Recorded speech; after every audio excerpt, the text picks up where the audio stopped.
वहाँ का सिया आप लोग बोलते हैं सियाचिन। सिया मतलब क्या होता है? What is Siya? सिया मतलब होता है रोज, चिन होता है प्लेस। उस जगह के अंदर सबसे पहले एक फूल ने जन्म लिया था, दोनों को मिला के सियाचिन बोलता है। जैसे ला को दाग से मिलाया लद्दाख हो गया, सिया को चंद से मिलाया सियाचिन हो गया, सोमो को रीरी से मिलाया सोमो रीरी हो गया। सो मतलब होता है लेक्स, री मतलब होता है पहाड़। उस पहाड़ों के बीच में एक लेक्स है, उसको हम सोमो रीरी बोलता है। समझ में आया? Glaciers, what is glacier? क्या होता है ग्लेशियर? कहां पे है? क्यों बोलते हैं इसको ग्लेशियर? बर्फ का पहाड़, आइस का पहाड़। अगर हम ब्रीफिंग में जाएगा तो लंबा चौड़ा हो जाएगा, इसीलिए मोटे तौर पर सीधा बता दूंगा, बर्फ का पहाड़, आइस का पहाड़। क्यों पहाड़ बना वो? क्योंकि उसी टेम्परेचर से बन गया वो। -70 डिग्री होने की वजह से आज से 3-4 हजार साल पहले बर्फ गिरता था, अभी भी बर्फ गिरता है।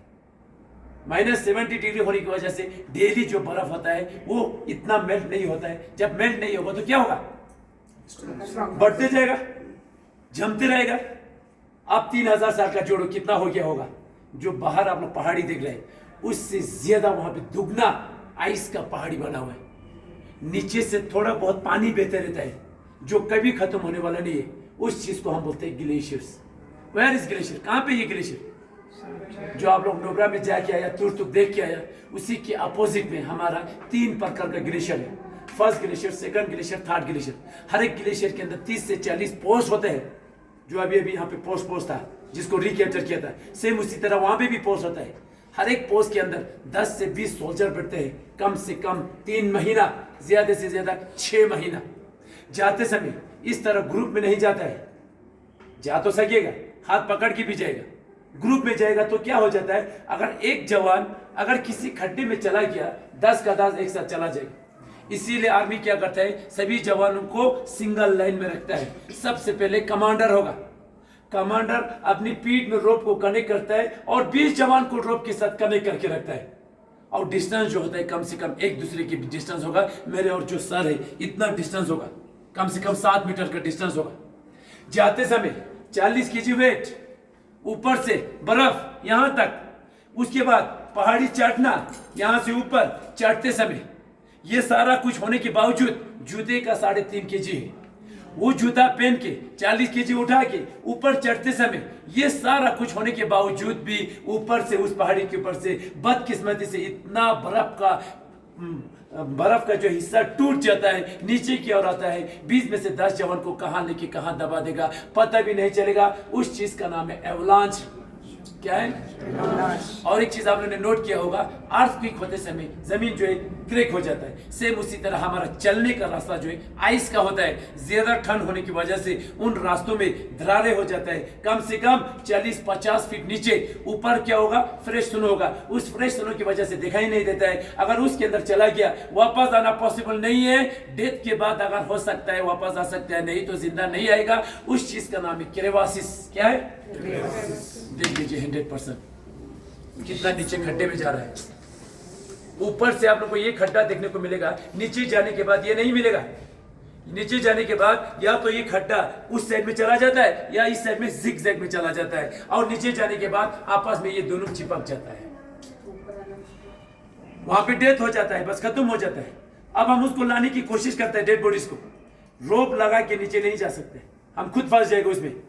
इसीलिए किसी हुक के जरिए उसको खींचने की कोशिश करेगा, उसका चिपका होने की वजह से उसका कपड़ा फट जाता है। अब उस कपड़ा फट के उसका शरीर रह जाता है।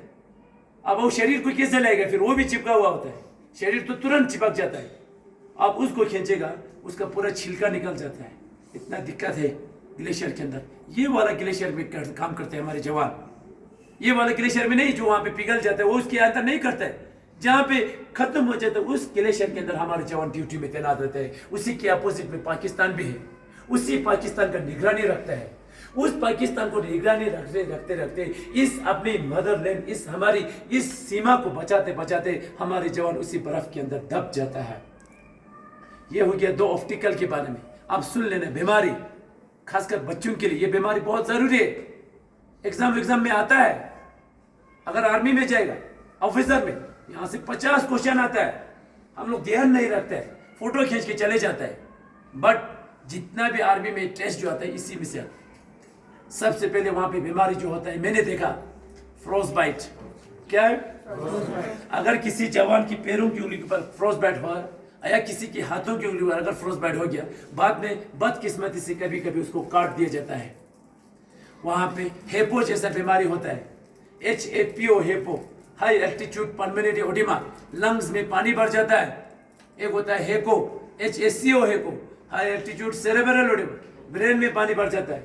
मेन चीज क्या है वहां पे? Frostbite, chilblain, memory loss हो जाता है, चेस्ट पेन होता है, ब्लरिंग ऑफ स्पीच होता है। अगर ज्यादा चेस्ट पेन हो गया, बदकिस्मती से हार्ट अटैक का शिकार हो जाता है। इन सभी चीजों से बचने के लिए हमारे सोल्जर्स वहां पे क्या करते हैं? एक्टिविटीज करना पड़ेगा। एक्टिविटीज का मतलब भाग दौड़ नहीं, जगह ही नहीं है। वहां पे बर्फ को हटा के योगा करना पड़ता है। वहां पे डेली बर्फ हटाना पड़ता है, डेली आइस को तोड़ना पड़ता है। उससे हमें एक्सरसाइज मिलता है। उस एक्सरसाइज से हमें क्या फायदा मिलता है? उस एक्सरसाइज से हमें जो फायदा मिलता है उससे हमारा ब्लड सर्कुलेशन काम करते हैं।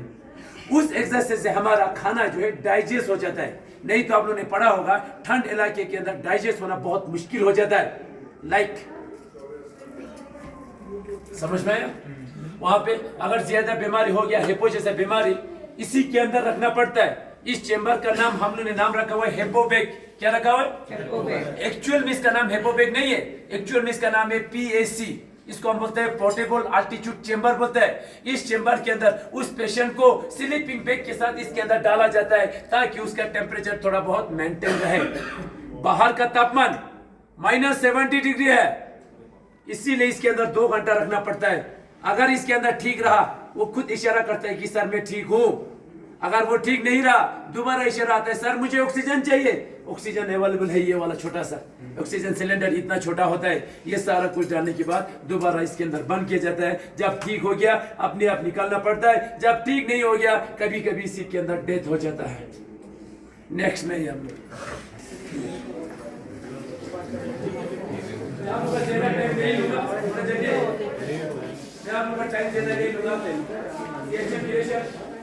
ये ऊपर जाते समय हम लोग यही टेस्ट की जाता था, मैंने भी यही टेस्ट किया, अभी भी यही टेस्ट किया जाता है। यहाँ पे बहुत मेहनत है।